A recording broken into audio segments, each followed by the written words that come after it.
আওয়ামী লীগের জেলে থাকা হেভিওয়েট নেতারা এখন বিএনপিতে ঢোকার জন্য লাইন ধরে দাঁড়িয়ে আছে, কারণ একটাই, আর সেই কারণটি হচ্ছে দ্রুত জামিন। কেউ বিশ্বাস করুক বা না করুক, দেশের রাজনীতিতে এখন যা ঘটছে তা যেন এক ধরনের পলিটিক্যাল সফটওয়্যার রিইনস্টলেশন। আওয়ামী লীগের সেই সব সাবেক মন্ত্রী, এমপি ও কেন্দ্রীয় নেতারা যারা একসময় রাষ্ট্রশক্তির জোরে বিরোধীদের দমিয়ে রেখেছিল, তারাই আজ বিএনপির দরজায় কড়া নাড়ছে শুধু জামিনের টিকিট পাওয়ার জন্য।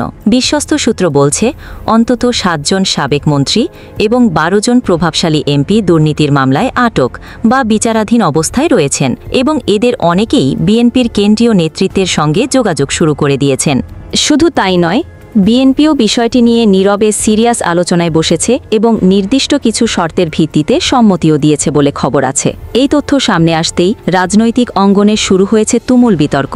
প্রশ্ন উঠেছে, বিএনপি কি আদর্শকে বিসর্জন দিয়ে এখন কৌশলের খেলায় নেমেছে? একসময় যাদের হাতেই বিএনপির নেতাকর্মীরা হয়রানি ও নির্যাতনের শিকার হয়েছেন, সেই মুখগুলোই যদি আজ বিএনপির ব্যানারে দাঁড়ায়, তবে আদর্শিক রাজনীতি বলে আর কিছু থাকবে? বিশ্লেষকরা বলছেন, এটা হলো দল বদলের আধুনিক সংস্করণ। আগে যেখানে টাকা দিয়ে দলবদল হতো, এখন হচ্ছে জামিনের বিনিময়ে। অনেকে এটাকে বলছেন রাজনৈতিক হ্যাকিং, যেখানে দুর্নীতিবাজরা নিজেদের বাঁচাতে প্ল্যাটফর্ম পাল্টাচ্ছে, কিন্তু চরিত্রটা ঠিক আগের মতোই থেকে যাচ্ছে। উল্লেখযোগ্য বিষয় হল, গোপনে বিএনপির সঙ্গে যেসব বৈঠক হয়েছে, সেখানে এই সব নেতাদের দলভুক্তির বিষয়ে মৌখিক চুক্তি হয়েছে বলেও সূত্র জানায়। কেউ কেউ নিজেদের বিশেষ অবদানের কথা বলেও জামিনের সহায়তার প্রতিশ্রুতি আদায়ের চেষ্টা করছেন। যদিও বিএনপি এখনও আনুষ্ঠানিকভাবে কাউকে সদস্যপদ দেয়নি, কিন্তু পরিস্থিতির গতি দেখে বোঝা যাচ্ছে সামনে বড় ধরনের ঘোষণা আসতে পারে। এখানে মূল প্রশ্ন দাঁড়াচ্ছে, জামিনের শর্ত হিসেবে দল বদলের বিষয়টি যদি বাস্তব হয়, তাহলে দেশের বিচার ব্যবস্থা কতটা স্বাধীন?